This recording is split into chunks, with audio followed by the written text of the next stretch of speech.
महाराष्ट्र राज्याचा सर्वात मोठा भाग हा पठारी आहे.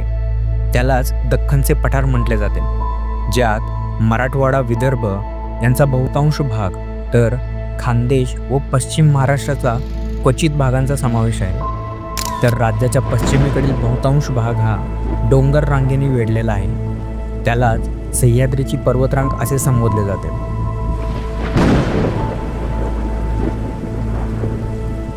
ह्याच सह्याद्रीच्या डोंगर रांगेत बहुतांश असे गडकिल्ले इतिहासात उभारले गेले, जे 16व्या शतकात उदयास आलेल्या मराठा साम्राज्यात म्हणजेच हिंदवी स्वराज्यात छत्रपती शिवाजी महाराजांच्या अखत्यारीत होत्या.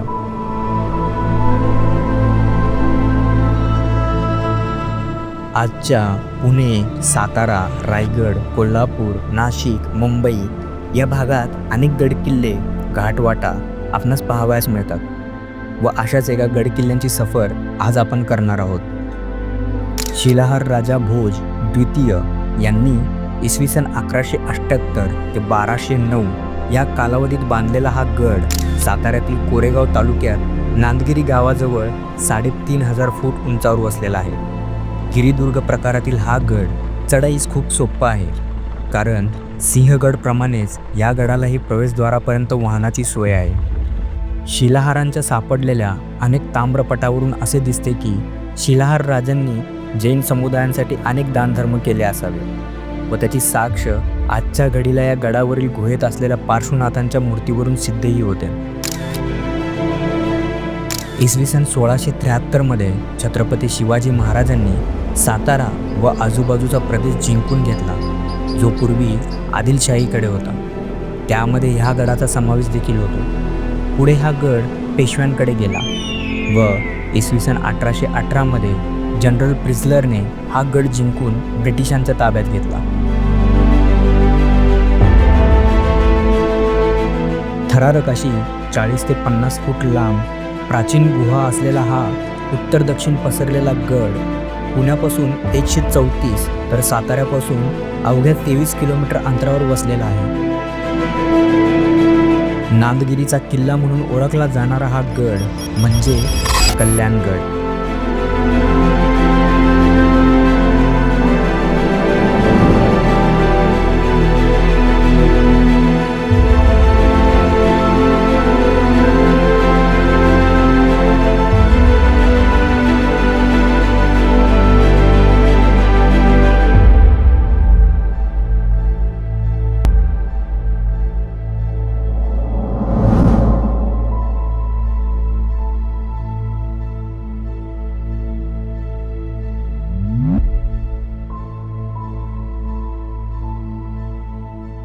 नमस्कार मित्रांनो, स्वागत आहे तुम्हा सर्वांचं आपल्या या नोमॅडिक चॅनलवरती. आणि आज आपण गडकिल्ले भ्रमंतीमध्ये आज आपण सातारामधील कल्याणगडसाठी आलेलो आहोत, जिथे गुहेतील श्री दत्तांचं मंदिर हे प्रसिद्ध आहे. तर येण्यासाठी मला 4 तासाचा कालावधी लागला पुण्याहून. आणि शेवटच्या टप्प्यातला हा 4 किलोमीटरचा रस्ता फारच ऑफ रोडिंगचा आहे. एक्स्ट्रीम नाही आहे, पण आहे थोडाफार तरी. तर काळजी घेऊन इथपर्यंत पोचावं. ही पायऱ्याची जस्ट सुरुवात आहे आणि गाड्या पायऱ्यांच्या काही अंतरावरतीच लागतात. जसं की आपण प्रतापगडलाही गेलो होतो, सेम तशीच काहीशी कंडिशन आहे. तर चला सुरू करूया आजच्या गड किल्ले भ्रमंतीमधला किल्ले कल्याणगड.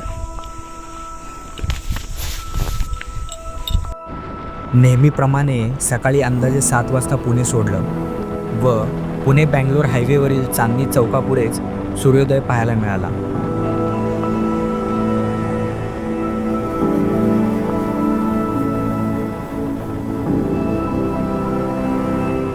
एडिटिंगच्या वेळेअभावी बऱ्याच वर्षापासून मोटोव्लॉगिंगपासून दूर राहिलेला मी एकदा कात्रज बोगद्यातील व्हिडिओ शूट करण्यासाठी कॅमेरा हेल्मेटला लावला, पण मार्गावर होणाऱ्या ट्रॅफिक नियमांच्या उल्लंघनाचा व्हिडिओ कॅप्चर झाला, जिथे बरेच जड वाहतूक करणारे व ट्रॅफिक नियमांची माहिती नसणारे इतर वाहनधारक व्हिडिओमध्ये रेकॉर्ड झाले.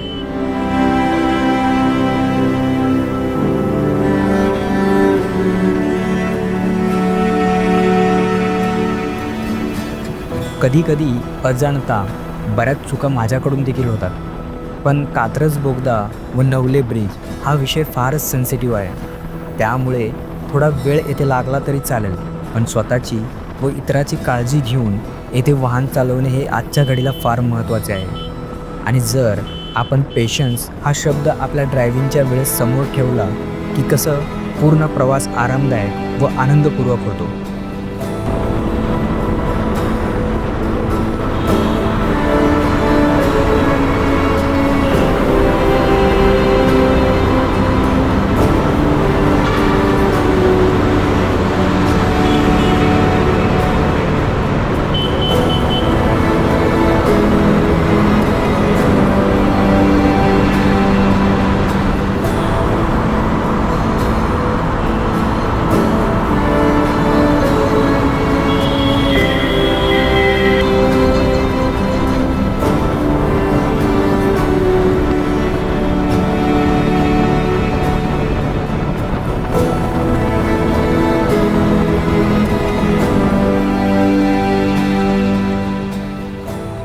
सुरुवातीला चांगला वाटणारा हा मार्ग शेवटी थोडासा त्रासदायक वाटतो. पावसाळ्यात तर अशा मार्गावरून जाणे माझ्यासाठी थोडं अवघडच आहे. त्यासाठीच मी उन्हाळ्यातील मोसमात ह्या गडाला भेट देण्याचं ठरवलं. मार्ग जरी थोडासा अवघड असला तर वरून दिसणारं धरणी मातेचं दृश्य खरंच अचंबित करणारं होतं. उन्हाळ्यात हा इतका सुंदर असू शकतो तर पावसाळ्यातील नजाऱ्यांचा अंदाज आपण बांधू शकतो.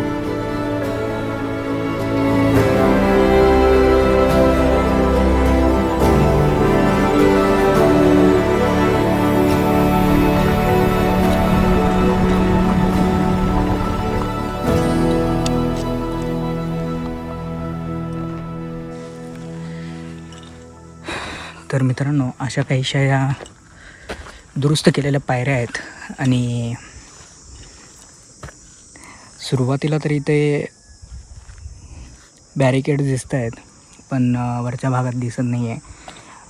आणि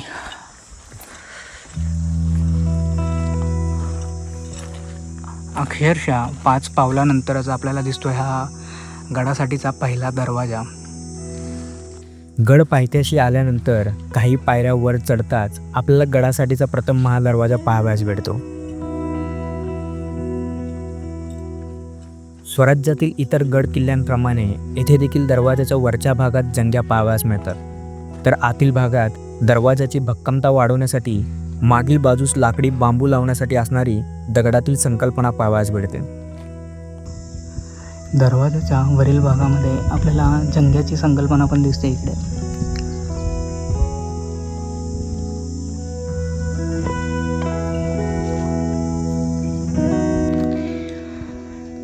पहिल्या दरवाजाच्या आतमध्ये येताच आपल्याला असे दगडांमध्ये होल दिसत आहेत.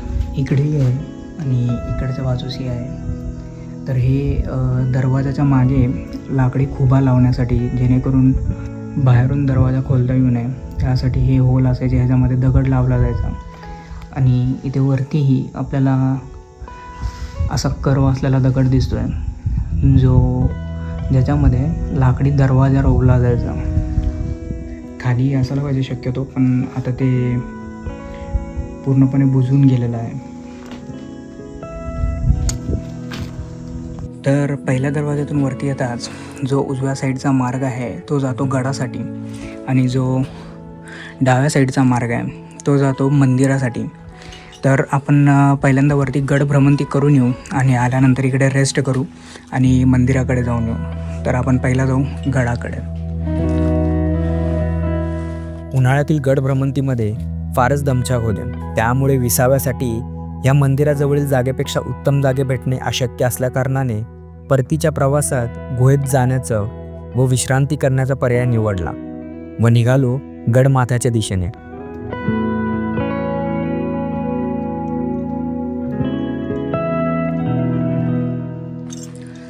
तर मित्रांनो, काही पावलं वरती येताच आपल्याला हा किल्ल्यासाठीचा दुसरा दरवाजा पाहावयास भेटतो, जिथे दोन्ही भागात किल्ल्याच्या बुरुज आढळतात दरवाजाच्या, आणि दरवाजांमध्ये जंग्यांची संकल्पनाही दिसते.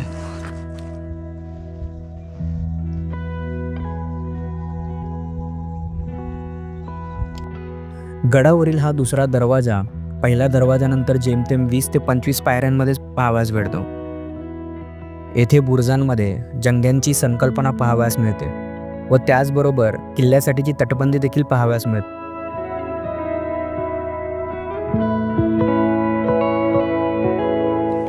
इथेही आतमध्ये येतात दुसऱ्या दरवाजाच्या इथेही लाकूड लावण्यासाठी दरवाजाच्या पाठी असे दगडांमध्ये होल्स दिसतात चौकट रकाने. आणि इथं आहे दरवाजासाठीचे अवशेष ज्याच्यामध्ये दरवाजा रोवला जायचा. इथे दोन्ही भागात सुस्थितीमध्ये आहे. बऱ्याचशा गडकिल्ल्यांवरती फक्त एकाच भागामध्ये दिसून येतात.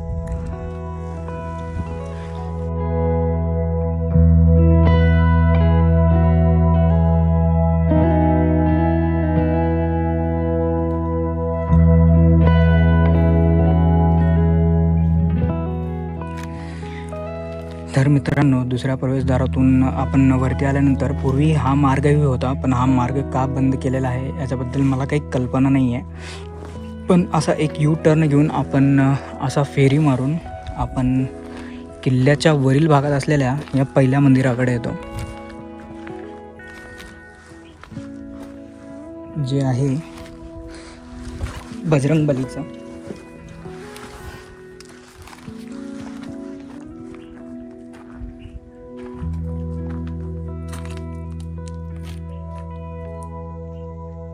गणपतीची मूर्ती दिसते इथे, जी कोरीव आहे पण ती आता भग्न अवस्थेमध्ये आहे.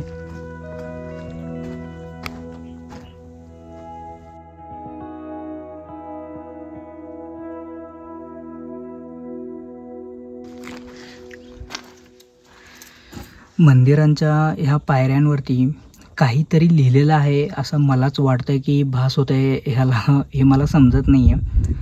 पण काय लिहिलं आहे हे पूर्णपणे दिसतही नाही आहे.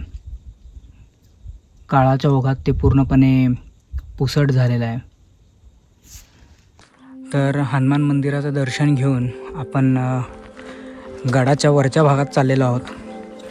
पूर्णपणे हा वरचा भाग पायरी मार्ग आहे. फक्त काय तो येतानाचा मार्ग तोच थोडा खराब होता. ऑलमोस्ट 4 किलोमीटर खालच्या गावातून 4 किलोमीटर और 4.5 किलोमीटरच्या आसपास पूर्ण ऑफरोड होता. आणि हा पूर्ण गडासाठीचा पायरी मार्ग आहे. गड माथ्यावरती येताच प्रथम क्षणी आपल्याला पाहावयास भेटते ते एक समाधी, जे असे सांगितले जाते की समर्थ रामदासांचे पटशिष्य म्हणजे कल्याण स्वामी यांचे असल्याचे समजते. तर मित्रांनो, गडावरती येताच हनुमान मंदिराच्या पुढे गडावरती येताच आपल्याला एक समाधी पाहायला भेटते, जे आपल्याला गडावरती साधू लोक राहत आहेत त्यांच्याकडून समजलं की ते जे स्वामींचे समर्थांचे जे भक्त होते कल्याण स्वामी, त्यांची ती समाधी आहे, ज्याच्यावरनं ह्या गडाचं नाव कल्याणगड असं ठेवलं गेलं. आणि समाधीच्या तिथेच पुढं आपल्याला हे एक पाण्याचं तलावही बघायला भेटतं. आणि हे पूर्णपणे शेवाळलेलं पाणी आहे, पूर्ण हिरवंगार झालेलं आहे, वापरण्यायोग्य. आणि इथंच तलावासमोर आपल्याला एक मंदिरही दिसतं, खूपच सुंदर असं. त्याच्यासमोरच हे एक पत्र्याचं शेड आहे ज्याच्यावरती लिहिलेलं आहे गोरखनाथ मंदिर. आणि गोरखनाथ मंदिराच्या तिकडेच आपल्याला एक दगडी जातच सुद्धा इथं पाहायला भेटतं. पण आत्तापर्यंत त्याच्या भ्रमंतीमध्ये आपल्याला इकडे कुठेही चुन्याचा घाणा दिसलेला नाही आहे, ज्याच्यामध्ये हे दगडी जातं वापरलं जायचं गडाच्या संरक्षणासाठी, संवर्धनासाठी, चुना बनवण्यासाठी. गड माथ्यावर येताच आपल्याला समाधीसमोर गडावरील पुरातन वाड्यात गोरखनाथ मंदिर पाहावयास मिळते. तर मित्रांनो, आपण समाधीसमोरच असलेल्या आणि या तलावासमोर असलेल्या ह्या वाड्यामध्ये आलेलो आहे, जिथे आपल्याला एक यज्ञकुंड दिसतं इथे. आणि वा, अप्रतिम. इथे एक शिळा आहे ज्याच्यावरती आपल्याला तलवार दिसते.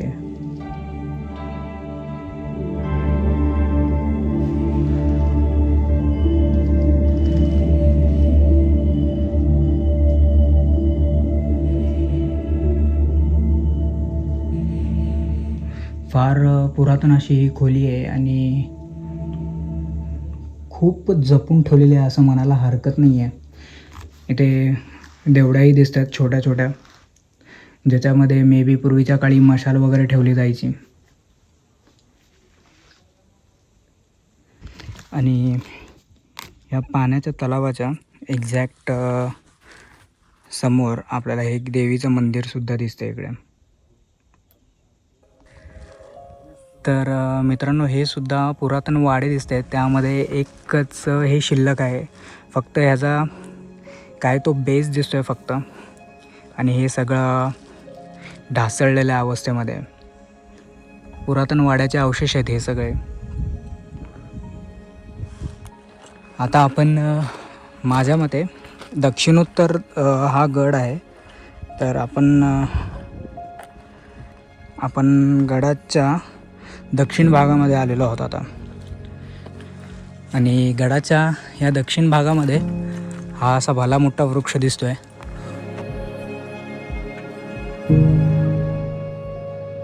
तर मित्रांनो, दक्षिण भागात असलेला हा पिंपळाचं झाड, हे पिंपळाचं झाड पूर्णपणे कुजलेलं आहे.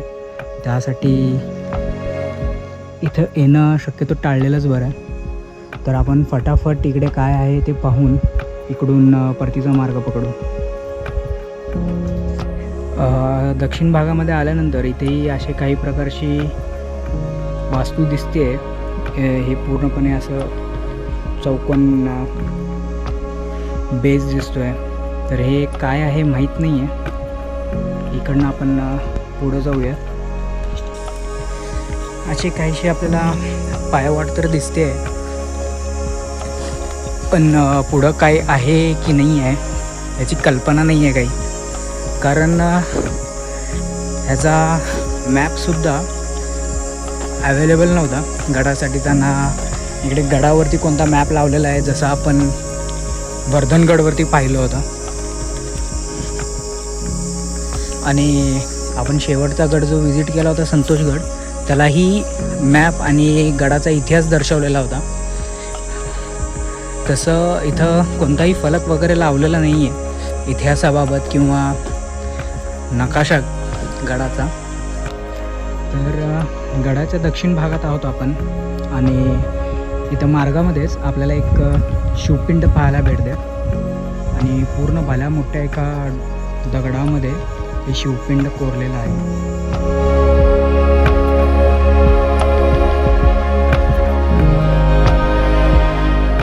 दक्षिण भागाच्या ऑलमोस्ट आपण टोकावरती आहोत आता गडाच्या. तर हे एक नॅचरली खड्डा दिसतो आहे, खळगं पडलेलं. शक्यतो ह्याच्यामध्ये आता ते तर पूर्ण शेवाळ वगैरे साचलेलं आहे आणि त्यात पाणीही नाही आहे शक्यतो सध्याला, पण गाळ खूप आहे. म्हणजे असं वाटतं की ती पूर्ण जमीन आजही थोडीशी ओली आहे. आणि हे एक पाण्याचा साठ्यासाठीचा वापर याचा होऊ शकत होता मे बी पूर्वीच्या काळामध्ये. जेव्हा पावसाळ्यात पाऊस पडायचा तर हे असे गडावरचे टाके मे बी हे पाण्याने पूर्णपणे भरले जात असत पुढच्या वापरासाठी उरलेल्या मोसमामध्ये. तर काही पावलाच्या अंतरावरतीच आपण एक नॅचरल एक पाण्याच्या टाक्यासारखं एक स्ट्रक्चर पाहिलं होतं. आणि आता आपण इकडे आहोत. इथे ॲक्च्युअल एक पाण्याचा टाका दिसतं आहे छोटंसं, त्याच्यामध्ये पाणी सध्या तरी काहीच नाही आहे. खालच्या साईडला थोडासा गाळ दिसतो आहे, पूर्ण शेळा दिसतात आजूबाजूला चौकट. तर हा काहीसा मार्ग आहे ज्या मार्गाने आपण गाडीवरून वरती आलो होतो. ऑलमोस्ट हा समजून नाही आहे, पण 4 किलोमीटरचा हा रस्ता आहे ऑफ रोडिंगचा. तर मित्रांनो, हा काही आजूबाजूचा परिसर आहे. आणि हे विंटरपर्यंत आपण या मार्गाने आपण गडापर्यंत आलो होतो वरच्या साईडला. तिकडे आहे त्याचा उत्तर टोक. आणि आता आपण आहे दक्षिण भागामध्ये. आता आपल्याला उत्तर भागामध्ये जायचं आहे. एक चोर दरवाजाही आहे, तो कुठल्या साईडला आहे आपल्याला ते पाहायचं आहे. गडावरती पाहण्यासाठी विशेष असं काही नाही आहे, फक्त इकडचं मुख्य जे आकर्षण आहे, या गडाचं मुख्य आकर्षण जे आहे ते जवळपास 30 और 50 फूट लांब जी केव आहे ती फक्त हे गडाचं आकर्षण आहे, ज्याच्यामध्ये दत्तांचं मंदिर आणि जैन तीर्थकारांचं ही मंदिर आहे आणि एक देवीची मूर्ती आहे. तर चला आपण आता गडाच्या उत्तर भागात जाऊ आणि खाली उतरताना आपण त्या मंदिरामध्ये प्रवेश करू.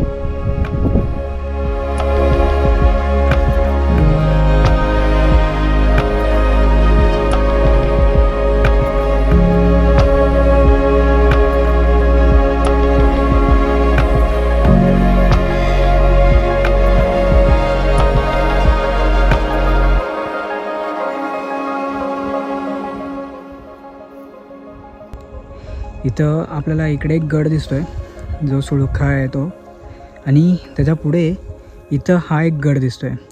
तर ह्या दोन गडांमध्ये आहे ना, मी थोडासा कन्फ्यूज आहे की ह्या दोन गडांमध्ये वर्धनगड कुठला आहे. पण या दोन्हीपैकी एक वर्धनगड आहे हे नक्कीच.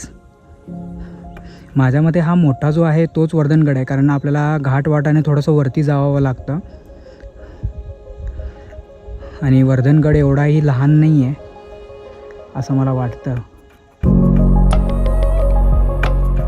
गडमाथ्याच्या दक्षिणेस भ्रमंती झाल्यानंतर आपण पोचलो ते उत्तरेस, जिथे फक्त एक छोटेखानी खोली आपणास पाहावयास भेटते.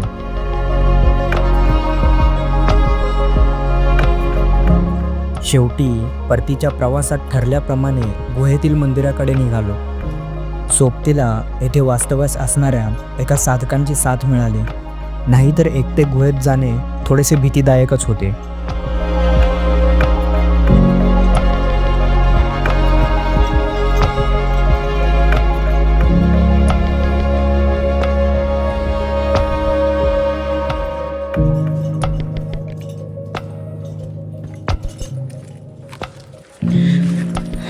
तर मित्रांनो, आता आपण गुहेतील मंदिराकडे चाललेलो आहेत.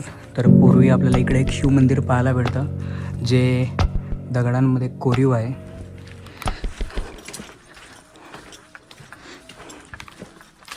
आणि असा काहीसा हा पायरी मार्ग आहे खाली उतरण्यासाठी.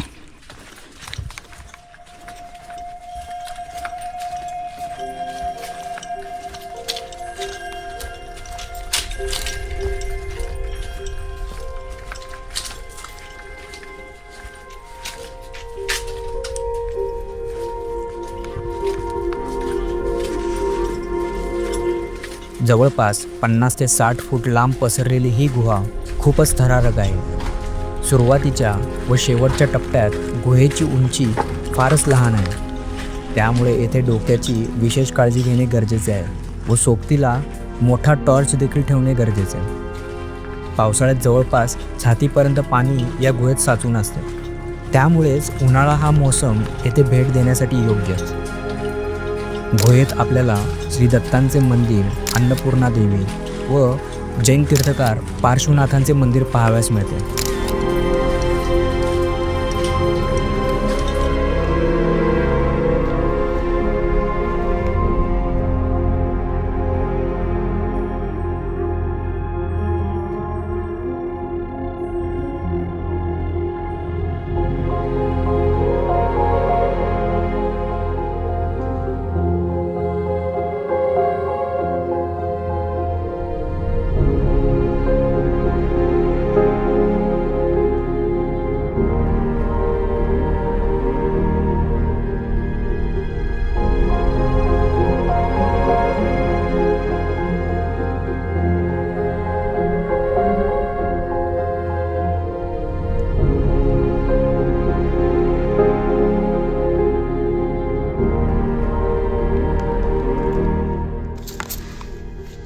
तर मित्रांनो, गुहेच्या समोरच्या भागातही असे चोरवाट पाहायला भेटते, जी अजून फार पुढे आहे खोलपर्यंत, पण मातीमुळे रस्ता पूर्णपणे बंद झालेला आहे पुढचा.